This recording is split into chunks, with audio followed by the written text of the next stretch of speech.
Well, ladies and gentlemen, it's my distinct honor and pleasure to introduce to you the President of the Republic of the Philippines, the one and only Mayor Rodrigo Roa Duterte.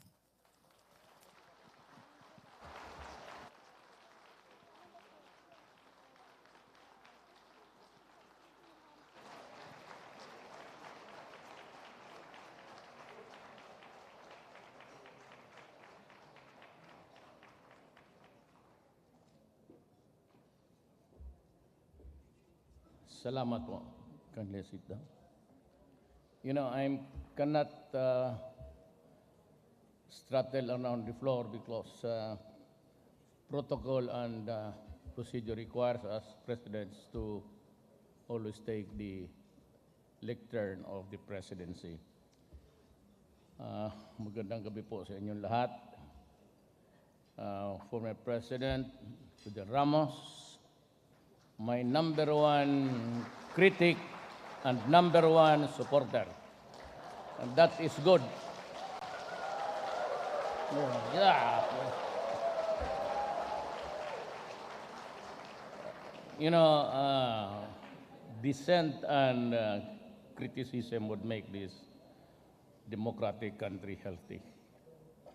Former Chief of Justice Artemio Panganiban, sir, magandang gabi po. Attorney Avelino Cruz, Abay, Reverend Father Marañon, Director of San Beda College, Executive Secretary Salvador Medialdia,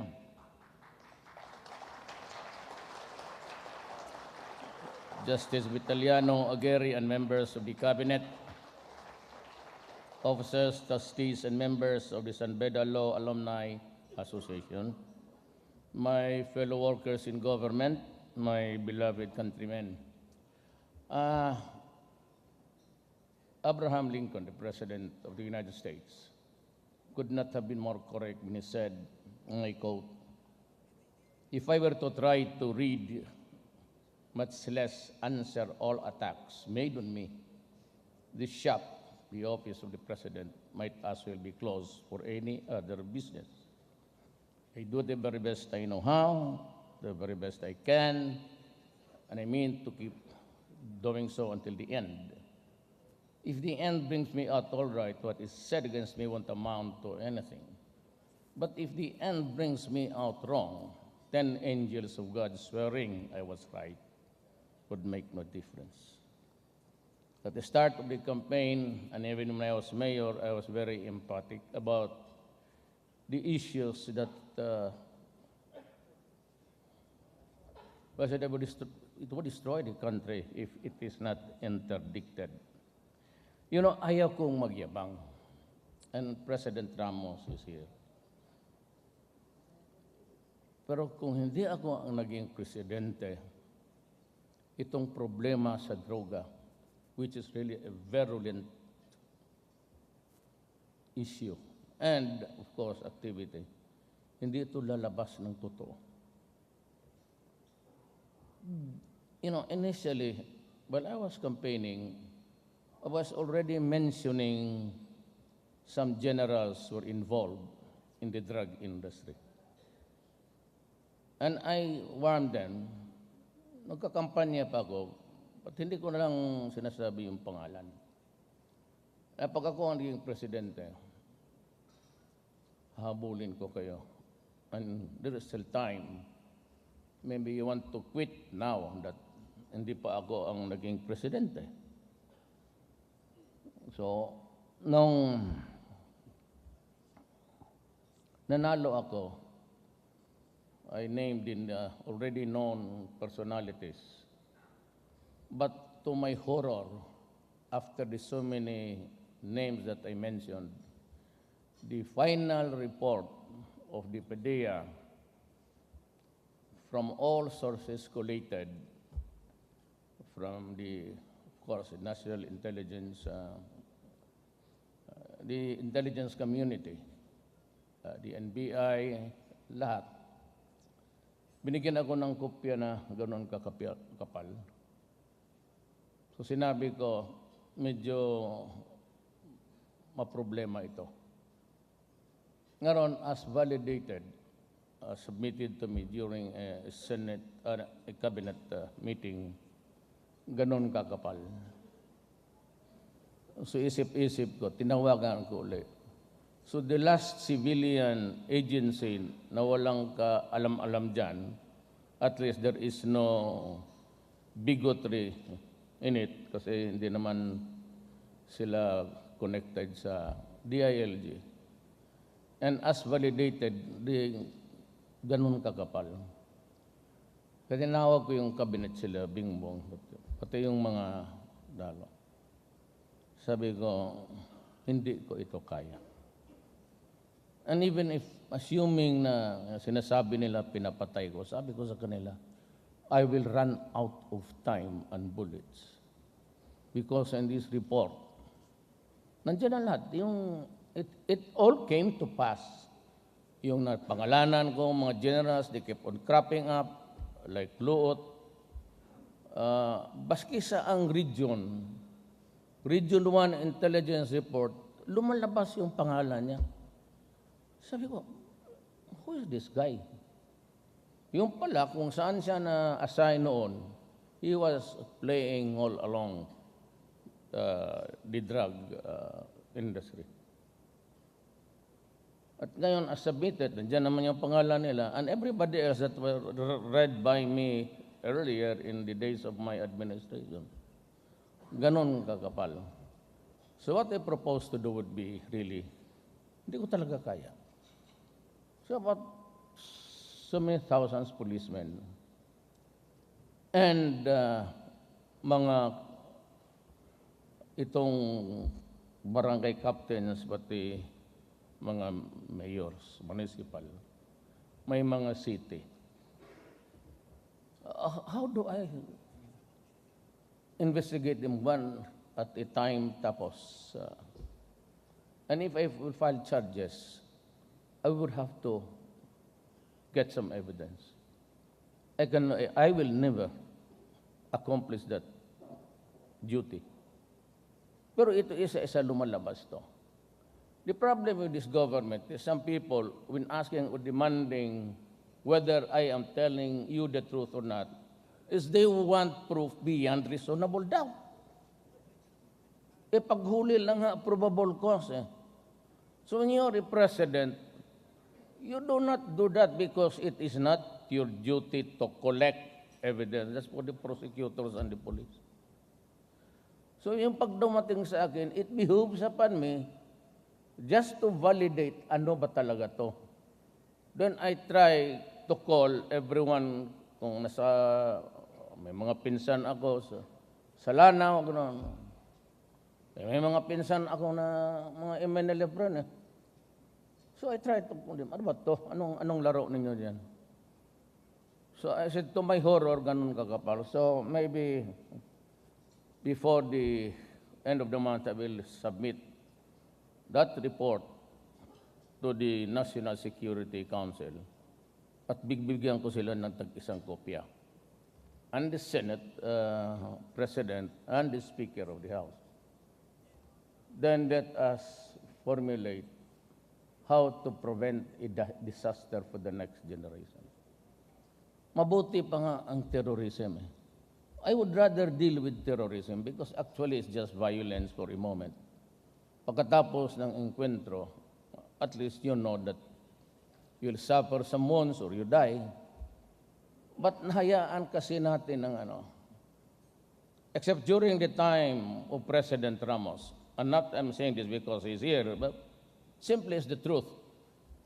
Kasi sa panahon niya nagtatrabaho ang mga pulis at takot sa chief PC yan used to head the Philippine Constabulary.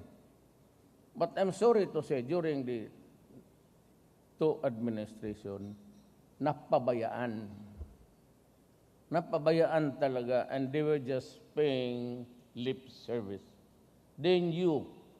But ako sa Davao, talagang humihirit ako kasi alam ko I would have a serious problem if I don't I was trying to develop a city from the ashes of the martial years, yung away ng NPA pati gobyerno. And they used to shoot each other in the downtown area. I cannot be a mayor of a city na ganon. So I started to clean it up. But I knew that the drugs then was pumuputok na eh. So nung sabi ko, when I became mayor, from a prosecutor to a, sabi ko sa kanila, get out of the city.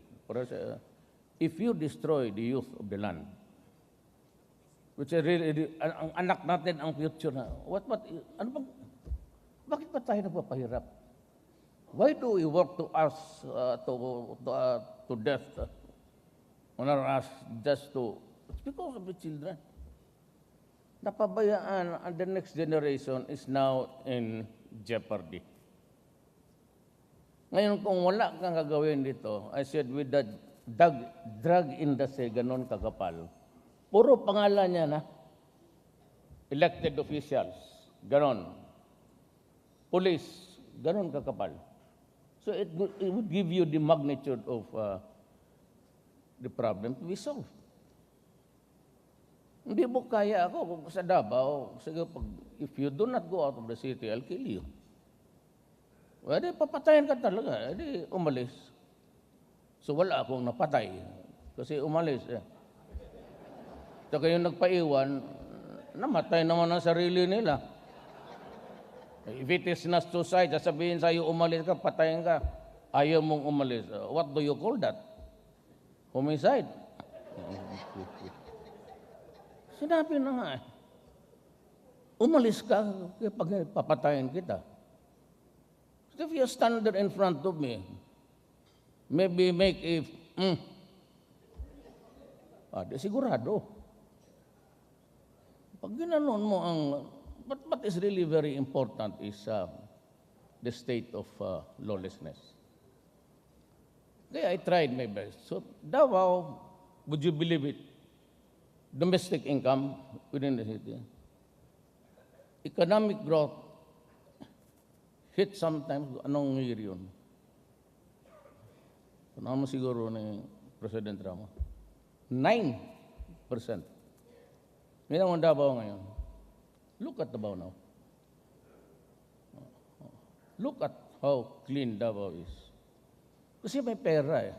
Pag may pera, pwede ka talaga mag-parlay ng dito sanitation, dito health services. Ngayong Presidente, ang pag-usapan natin. Campaign. Let us enumerate. I said, if I become President, I will do away with corruption in government. And it will be. Maniwala kayo. Yayariin ko lahat ng corrupt. I am committed to it. Then I said, I will suppress drugs. Ginagawa ko rin.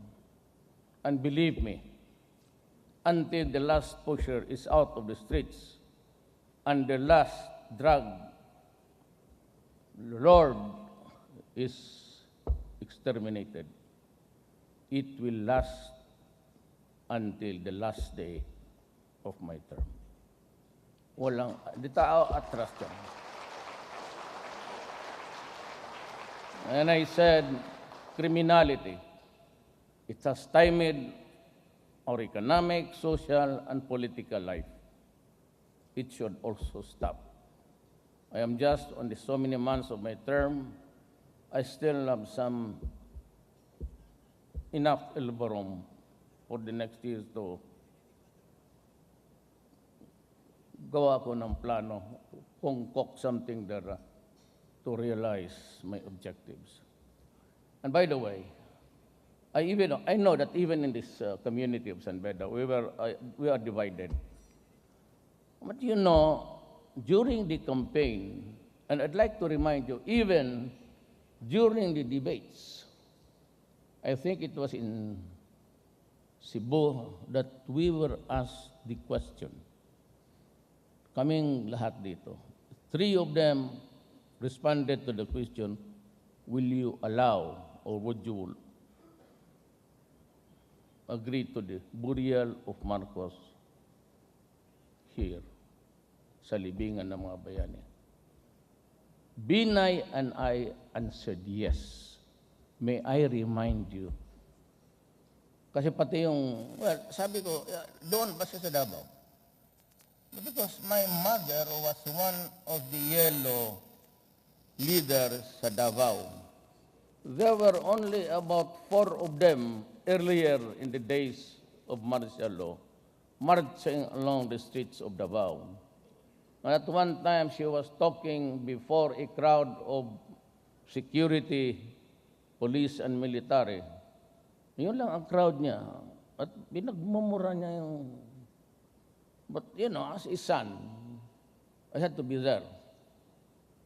And after that, I tendered my resignation to our head, Fiscal Galicia. Sabi ko, sir, as a matter of delicadeza, you know, my mother is... But, you know, that's, huwag ka na lang, you can just keep quiet or be neutral. Ay, sabi ko, because nasa gobyerno ako.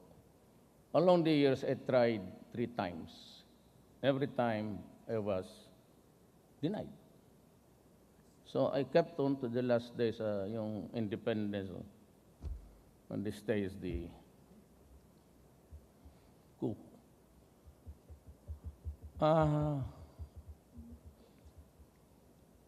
I knew that it's not because of the Marcoses, but a system lang. There's nothing close. We haven't had any dinner together except 1 or 2. Wala akong ano. But I knew that if I become president, I'll face the issue. So long before I studied really, because tayong lawyers, we are trained to just look at the law, and if it is clear, if it does not admit of any equivocal answer, no. Ay nakalagay doon president, soldier. Whether true or not, that's not my business to dig into the history.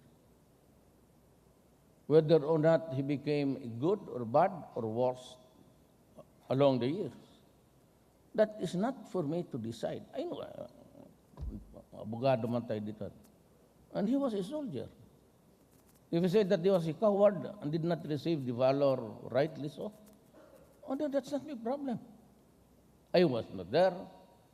I was not a soldier. I was not even born that time. And I would not know whether he pulled the trigger or not against the enemy. So that's the long and short of it. You just have to understand my position. We are trained with cold neutrality. I was a prosecutor. So along the being extra powers is really to conduct the preliminary investigation aside of being a trial fiscal. Ganon. So kung anong nakalagay doon, yun na yun. And there is several jurisprudence pieces. You should not allow compassion and sentiment and whatever to taint your judgment. So all of these things will decide issues about the sentiments of the people, those who were hurt, and even my mother. Hindi lang mga aresto because at one time she was the wife of the governor of Davao, when Davao was only one at the time. It was divided into what Davao now, pareho-pareho yung pangalan eh. Davao del Norte, Davao del Sur, Oriental, Davao City, Occidental. It's because they came from a mother province. When my father died, gerrymandering. So everybody was given his territory. And of course, it was all pressure. Rabat, yung asawa niya malapit kay Imelda, got Oriental. Danding Kuhangko and the Almendrases got the Davao Sur. Davao del Norte was given to the Florendos, yung Ninita Banana. So it's all politics. Philippines is all politics. Well, because we are a political country. We elect leaders. And they, the only problem is that we are just like, we are becoming like Africa. Pag nailagay mo na dyan, ayaw nang umalis ang mga buang. Yan ang mahirap. But what is really, I said, a horror to me, and listen to me very carefully. The last about 12 administrations, hinayaan talaga nila. I'm not blaming the president. Yung mga tao mismo, yung may trabaho kung paano, di ba? Sila yung nandoon. It's treason. Some of those come from the PMA, Philippine Military Academy. Gastos ng tao, pinakain ka, you provided uniforms, you get a good education, then you are given a job, second lieutenant, and it's good all the way, but of course it's dangerous. But you commit treason at the end of the day. Nung nasa itas ka na,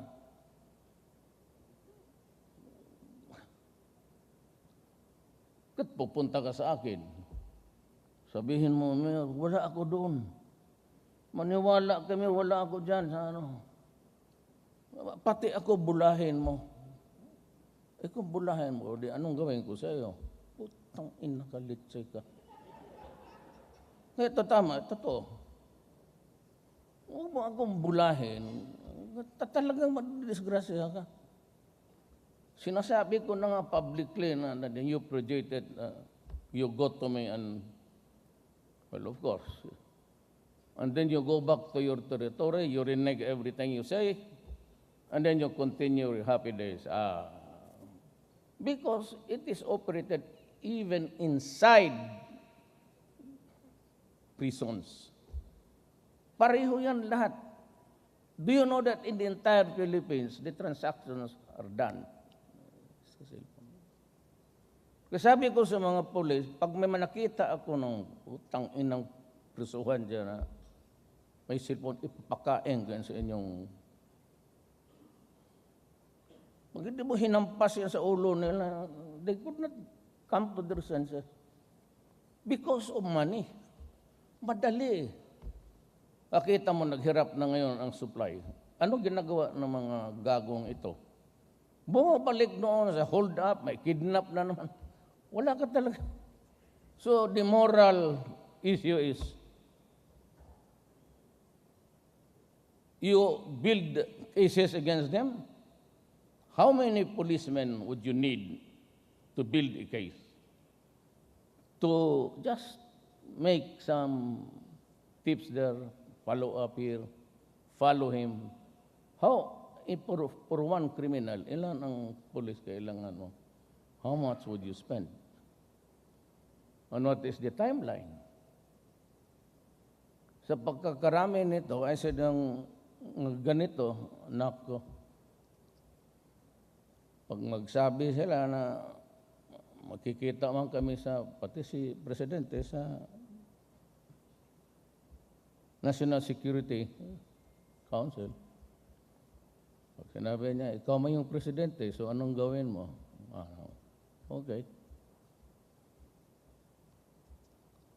Kasi pag mag-ano ako sa, I realize really the burden. Naging fiscal ako, naging mayor ako for 23 years. Alam ko ang laro. We indulge in illusions dyan sa ano. Believe me. Total, maging presidente mo rin kayo balang araw. By the way, kung sana lang na, sanbeda na to, sana pumayag lang kayo nung whether na may mga babae rin sa klase namin, I could have done better.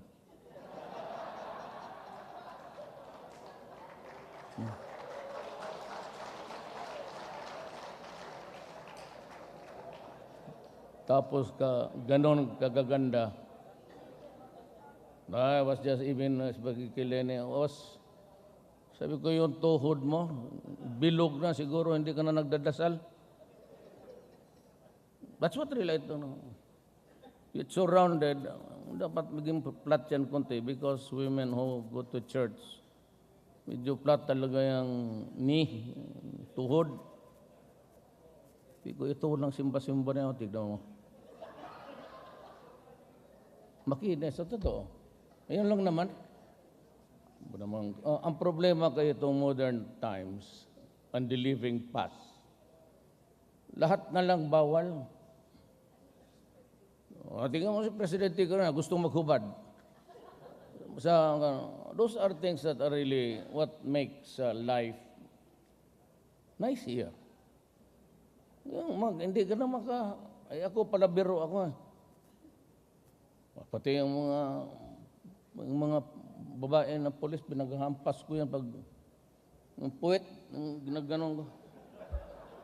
Diyan sa Malacanang, pag mainit ang ulo ko paglabas, daldala folder ko, isa ka pa. Ganon.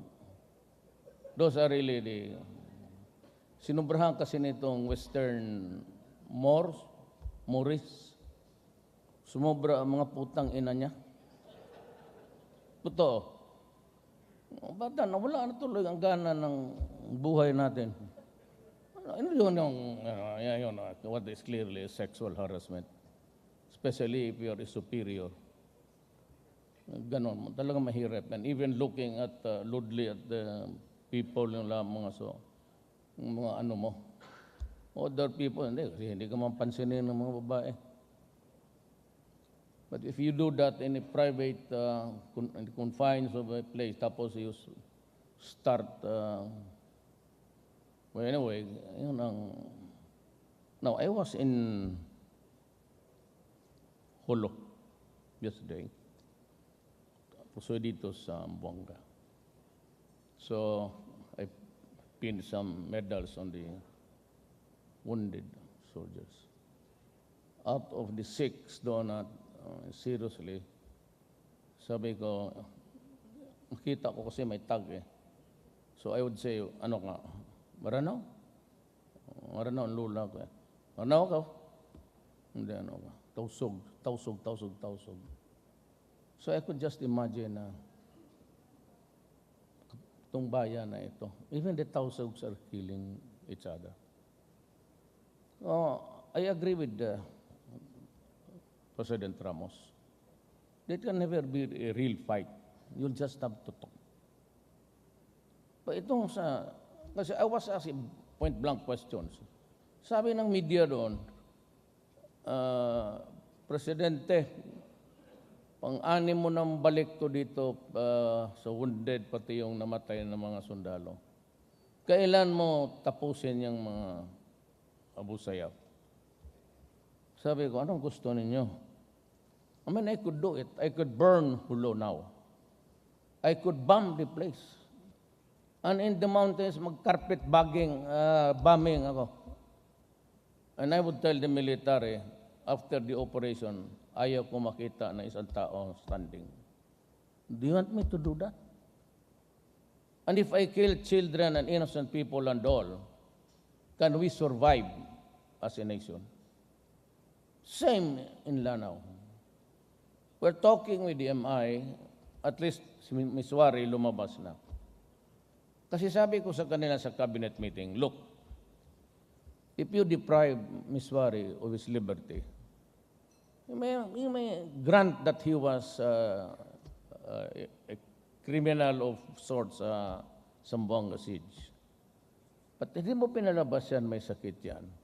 At kung lumabas yan, ikulong natin. And if he dies in our custody, for whatever reason, then we will no longer have any peace at all. You might as well prepare the children to say, you have to deal with these wars. If we cannot end it, kagaya sa Samar, Lanao, dito Lanao. In all of the Muslim areas, nag-landslide ako. I can talk to them. Ang problema, MIMN, okay na. Sinor is separate. Ayaw niya magipag-merge eh. So separate. But he is out. So let him out. He is old. He will not run away. He cannot run away. It's impossible. Kasi kung hayaan mo siya, sabihin nga, there's a warrant, hayaan mo yan, warrant yan. Mabuti ang warrant yan kung makasagot sa atin yan, kung magbakbaka na. We're trying to avoid the war. I see the wisdom now of President Ramos. Kasi siya doon pagka medyo malapit na ang mga sundalo, will order atras. At sabi natin, ano nangyari ito sa... Bakit ganon? Ngayon na ako na, alam ko na tama siya. No, when there's a group there which is affiliated with ISIS, and ito yung Mauti. So sabi ng mga sundalo, they raided some places there, but it was in connection with arms and because I have commissioned the entire armed forces of the Philippines to assist or fight with the PNP. Ngayon, what will we do? We'll just have to wait. We'll just have to talk and talk. What we will pass on to the next generation is a talking administration. We cannot pass it on ilang taon lang, 2 or 5, 6 years, a new generation of graduates of the PMA and another set of national officials and cabinet. You cannot pass a fighting a war or a country at war. That is for certain. Storya lang talaga. Madali, masahulo. Tatawagin ko lang yung mga helicopter. Papasabugin mo ng rocket lahat mga bahay dyan. So, then I report to you, we scored a victory today. We will do it tomorrow. Then we add the pile of bodies in one corner and how it would appear before us. Wag na yung Amerikano. Human rights violation. It's war. I declared war against drugs. Pero itong rebellion, because it is ideology-driven, so we are lucky. We are not talking to the communists sa Oslo. So our soldiers are freed of, medyo there's peace in the bundoks. Pwede kong gamitin lahat sundalo doon sa Hulo. You invade Hulo and the rest of the places there. Kill everyone with arms. It will not. It will worsen the situation. Believe me. Ang delikado niyan itong ISIS. That is why you have to use your head. Do not drive them to despair because that is precisely what happened in Africa. Pagka sinagad mo yan, and they're driven into desperation, instead of groupings dyan, they're driven by Muslim nationalism, or Moro, for that matter, para maintindihan nyo, it's a Moro nationalism, because they are really the owners of Mindanao, long before the Spaniards came. Kaya hindi mo matapos-tapos yan, kasi kanilang lugar yan. And what is the driving force? Nationalism of their land. Oh, by the way, baka magtanong ka, it's my mother actually, who is the son of a Maranao, of a daughter of a Maranao, but my father was really Chinese. Lam. He used the Roa because the vogue rather, of at that time was, you adopt the name of your lawyer when you apply for naturalization. Yun yan. So medyo pa na yan. But my father is Cebuano. But when I am asked, because we trace our lineage from our father, is a Cebuano, Bisaya ako, but I never lived in Cebu even for a moment. So that is how it is in our country today. Itong droga ang pinaka. Because it would leave us in its wake so many insane persons. I'll give you a food for thought. Sleep on it. At 200 pesos per day, for 1 month, that is 6,000 every month. Times 3 million yung sa PDEA, it's 18. 6,000 times 3 is 18 billion a month. Times 12 months, it's 216 billion a year. Palagay natin wala masyadong trabaho yung iba. Kasi walang trabaho ang Pilipinas. So, where do they get the 200 to sustain the habit? They rob, they kill, hold up dito sa Maynila. Medyo ngayon, wala na. But that's only for the nonce. For the moment lang yan. Takot kasi. So, sabi ng mga nagtatrabaho sa gabi, wala na yung mga standby. O how do we make it permanent? Well, in the coming days, I will make it a must, a mandate, that lahat kayong natamaan ng droga, huwag kayong lumabas ng bahay. Wala man akong prisuhan, pumasok kayo sa bahay ninyo, mag-lock kayo. Huwag ka lumabas kayong putang ina kayo, papatayin ko kayo. Huwag makita ko kayo sa labas. Wala man ako. Can we legislate Congress? And can we legislate fear? Respect for the law? Wala. Hindi mo pwede itong tapik-tapik na, Adre, nang kawawa naman yung Pilipinas. Huminto ka na. Because of the money. Yung mga Chinese, I even confronted the ambassador. Sabi ko, do you have something to do with this? So, bakit ka namin ang in-check na? Kayong mga in-check doon at be offended. Pareho tayong in-check. So, that is the presidency at the moment. At this point in time, I have to deal with the rebellion. It's getting worse. Yung tinatawag na, he's popular to you, si Bravo. Meron na siya doong gobyerno sa Mindanao. And most of his constituents really are also Moros. Meron, pag nakasala ka doon, kulong ka. Hulihin ka niya pag, drug pusher ka. Bayad ka lang sa kanya. Siya magsintensya. May siyarelo eh. Sintensyahan ka. Tatagago talaga. Pagkatapos, may pera ka, pabili ng kita na sabon ng mga pinsan mo, mag-utang ka, bayad ka sa kanya. 10,000, sabihin niya doon sa libro niya, sa treasurer. Yung pa, 5,000 kanya. Galit na yan. We were talking about it last night in Davao, what to do.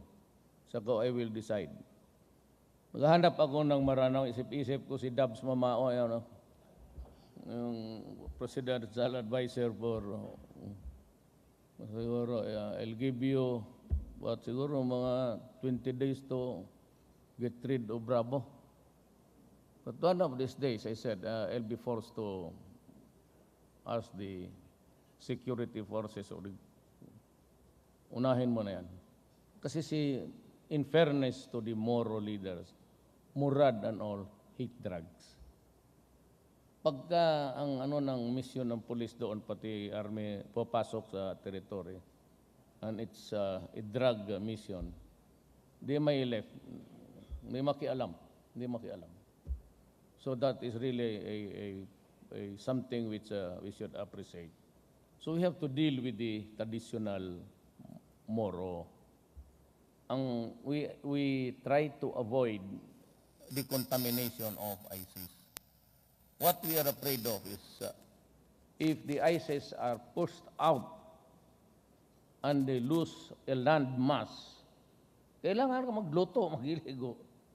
They will try to come to Indonesia, Malaysia, the Philippines, because they have declared the caliphate, the kingdom of the caliphate dito.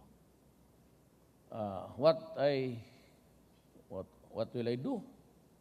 Well, sa drugs, I said, I will not allow, babakin dito sa, even in front of the,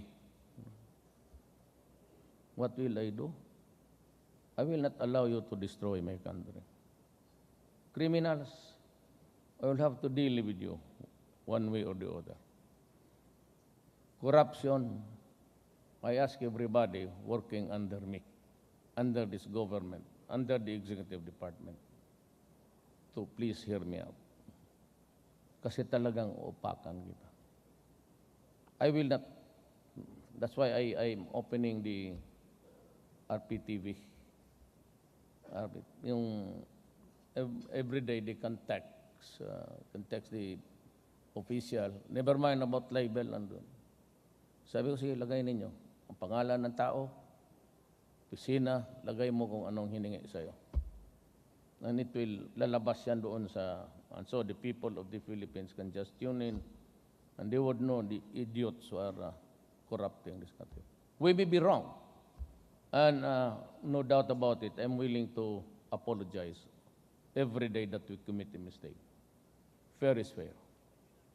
Pero yung iba, pasensya kayo. Then I will ask for you. Hiyain talaga kita. We'll ask you to resign. That's the only way. Pag marami ng LOL, just file charges against you, suspend you. Or as Congress, mamili kayo. We remain on good terms, or you help me in the corruption. Abolish the office. Bahala na ba? Abolish the position. You just allow the second echelons to continue the work. May mga abogado man, mga deputy dyan. So, kayong lahat, I'll end this by saying, I am a burden. Ang lahat ng, yung ibang nakikinig ngayon, pasensyahan na lang tayo. Kasi ako, naging presidente, sino ba nakilala ko? Mga classmate ko sa San Beda, sa dormitoryo, si Layasay, si Dulay. Kaharap ko sa dormitoryo yan. So, sino ang crowd ko? Davao. So, saan ako kukuha ng magagandang lalaki na wala man akong barkada dito? Kayo mga taga-Dasmariñas sa Forbes Park, mga Magallanes. Hindi naman niyo ako niyaya kasi mahirap lang kami. Do not cry about the loss of opportunity. Hindi ko kayo, kilala ko si Tugadi, bright. Bingbong, taga Davao, taga San Beda, bright. Bit Aguirre, bright. Si Soljen, saan ka ba? Marami ka pang kaso, pati yung palang naglibing ng, dinibanda. Patay ka. So, we all work together. Pero ako, you will have the preference. But I will not say it, I will not say the name. Pero kung may mga bakante dyan, and I know that it is lalo na prone to rotten corruption, mamimili talaga ang tao. But kung taga San Beda, honest, lalo na kung maganda, Lumipat ka na lang sa Malacanang. You will have the... Unahan ko kayo. Kasi naman yung iba ngayon noon, nag-apply ako. Ha? Sa sunod eleksyon na yan. Katagal na namin dyan. Ngayon ko lang magpaalam ng... But anyway, there's only one thing that I would... Kasi pagka narekomenda mo, position, doktor, kailangan maging doktor. I mean, it's obvious. So pag sinabi ka, ito yung rekomendado ko, isa lang talaga ang tanong ko. He's not corrupt, right? No, he's not corrupt. Okay. Bong. Ngayon, pag corrupt yan, sandali. Putang ina mo sipain kita ang magnanakaw. Sinabi ko na sa'yo na huwag ka mag-rekomenda niya ng mga ulol. So, even sa military, walang problema. But sa army, do you know, I promise that I will never tinker with the armed forces. To this day, wala akong nirecommend na ikaw dito, ikaw dyan sa army. There's the Board of Generals, I leave it to the Chief of Staff and Defense. Even sa contracts, Lorenzana will just say, we are buying this one, go ahead. Dahil basta wala lang corruption. Basta wala lang corruption. So, they are functioning. Wala, hindi ako nakikialam. Ay, napasay kay Vit. Sabi niya, ito si under my direction.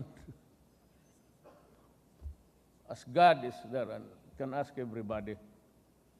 I have never talked to the guy outside of a cabinet meeting. After that, we shake hands, and we work. Ako, magtanong kayo, and I will go. Are you happy being president? No, I am not. Do you regret? Yes, to a certain extent. Kasi ang trabaho ko dyan, I am like a prisoner actually. Nasa likod ko palagi yung pulis. Babae.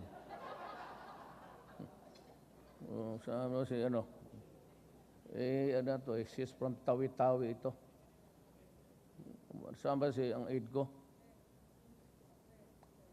O yan, may para kang dalaw-dalawa yung sinusunod ng pulis yung mga nasa korte papunta pati ako.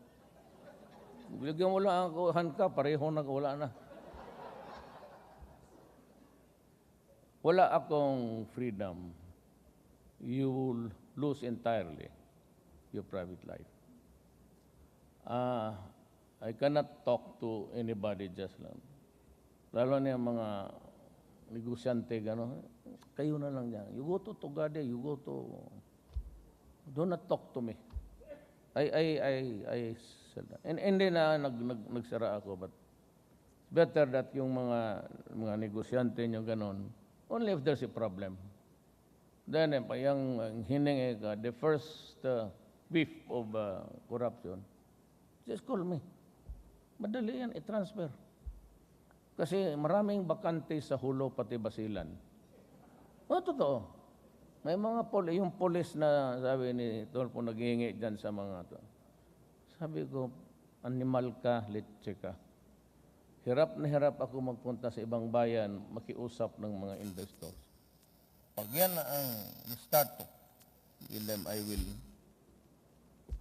blow your balls off. So yan ang, this is the bedant president that you have. I have a mouth that is not really courteous. Well, I'm sorry, ganun talaga ako. Wala akong magawa. Probinsyano lang tayo. Yung man ang lingwahe sa amin. But I can assure you that at least makita ninyo, number one is really corruption. Patagal na tayong medyo nag-angat. We are like, sabi ko nga pati aeroplano na tumatakbo ng runway, endless. Ayong mag-lift off. So, I may succeed, I may fail, but one thing you can be sure of, what yung lumabas sa bunganga ko na yung mga pangako ko, maging totoo talaga. Corruption, stricto talaga ako. Billy Dulay was in front. Magka-roommate yan sila ni Belio, puro Ilocano. Kami naman ni Yasay. Ang problema kay Yasay, kung sa dormitoryo kami noon, maintindihan ko yung English niya. Pero ngayon, I'd like to report to the cabinet that the meeting was done in the United States and sabi, sinatago kay Bigo, sino itong putang ng Amerikano na to? Kasi mataas yan, di mo makita eh. Sino itong Amerikano na itong yawa na ito? Never employed anyone. And I have to make a follow-up today because, there's always a chance that we have to talk to this guy and believe ako, Foreign Secretary mo, Foreign Affairs. Salamat po.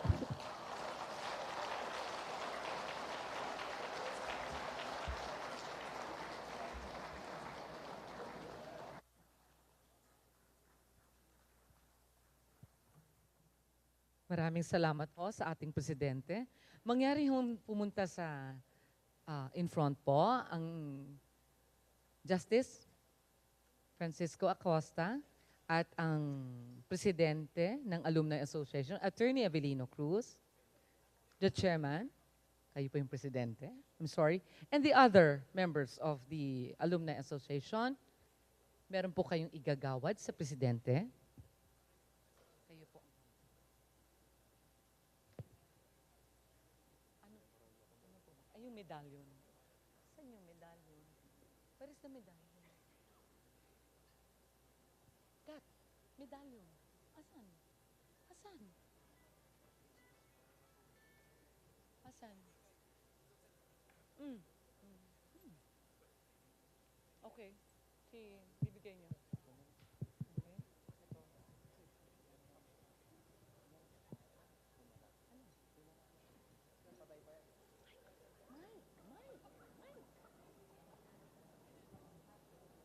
Hindi naman ako makaganyan.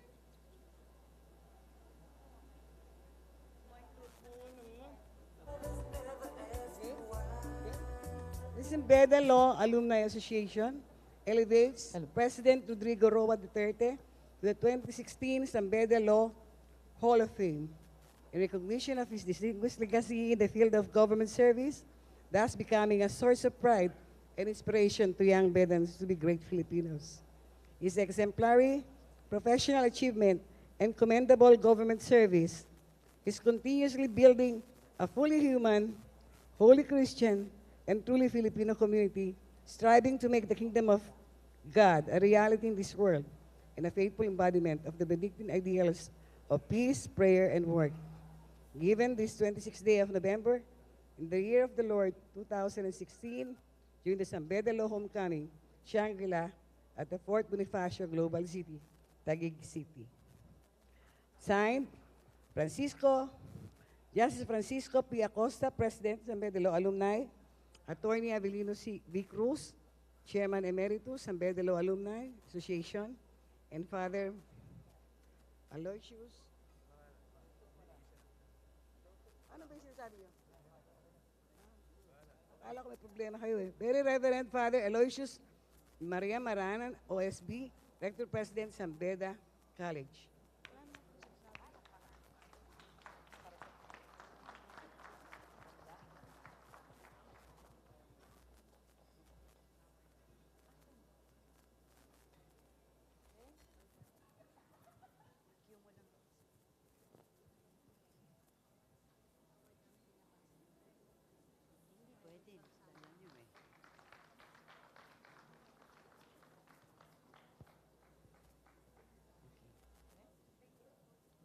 Thank Thank you you, very Board much of po. Trustees.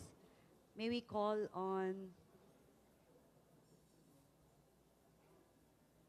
Okay. One more. Yung director, sorry, ready. Pwede na. marami pong salamat. Okay. Maraming pong salamat So, sa ating alumni may we call association. on the representatives of Class 91 for the Yes. presentation of the plaque of appreciation to Opo. our guest speaker.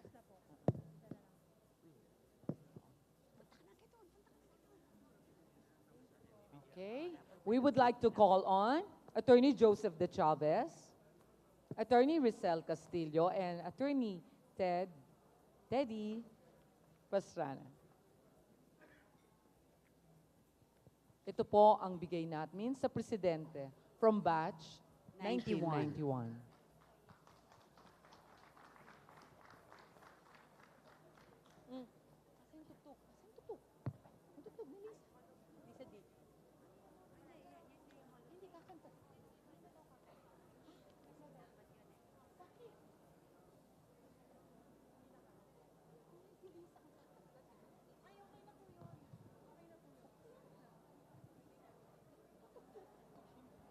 Maraming salamat po, Mr. President, Mayor.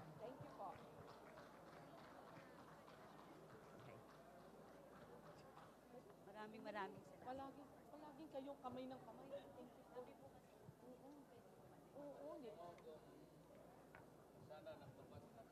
Maganda yung grado ko.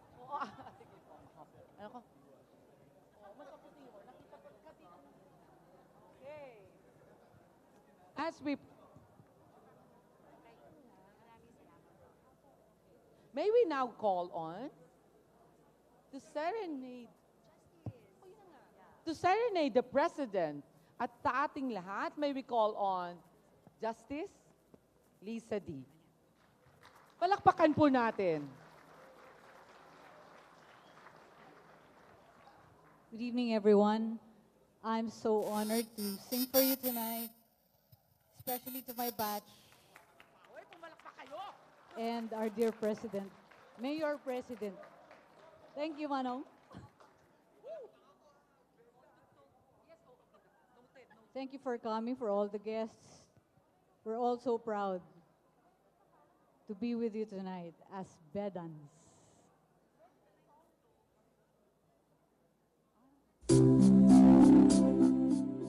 This is for you, Mayor President.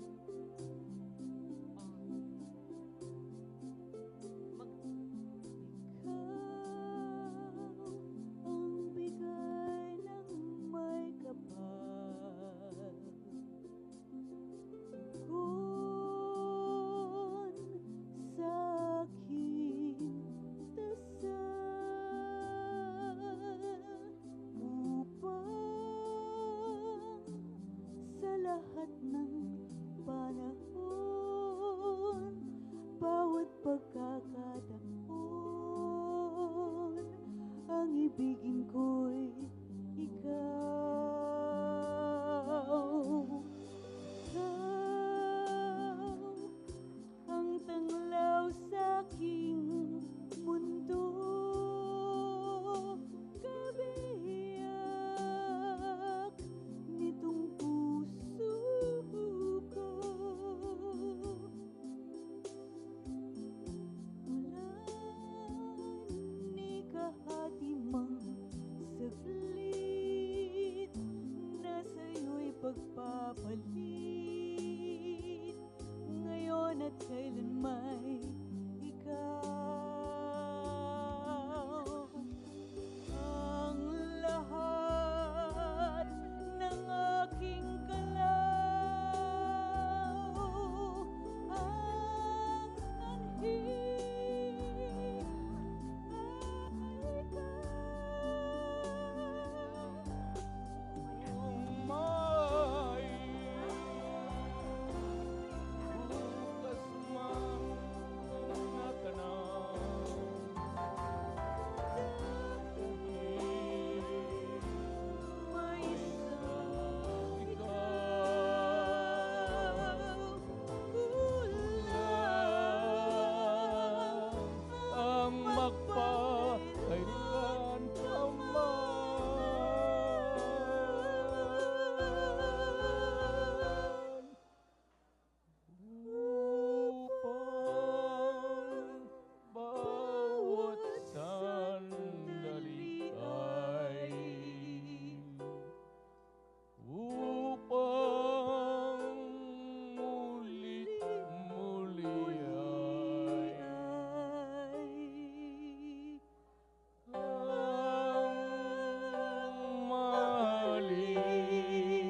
Thank you, Mr. President.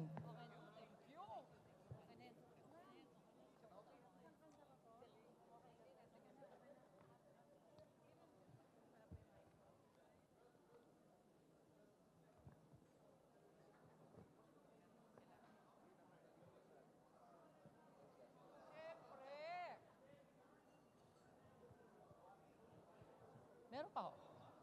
Marami pa ho. We will just request everyone to settle down because the President has to leave. Mr. President, maraming pong salamat. Palakpakan po natin ang Presidente ng Republika ng Pilipinas, Mayor Rodrigo Roa Duterte.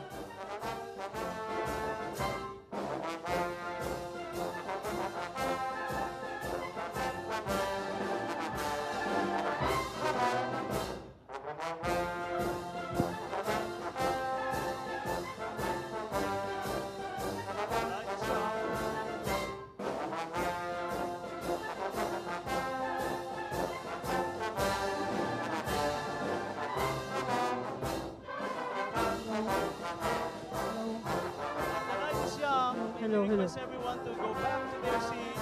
Oh, let's settle, Belan! May we request everyone to please go back to their seats.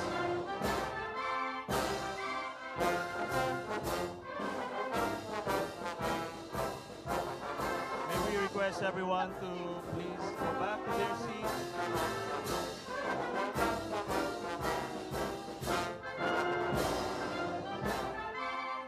Very unfortunate umalis ang presidente, pero kung pwede pong maupo tayo kasi po ang susunod ay ang pag-award natin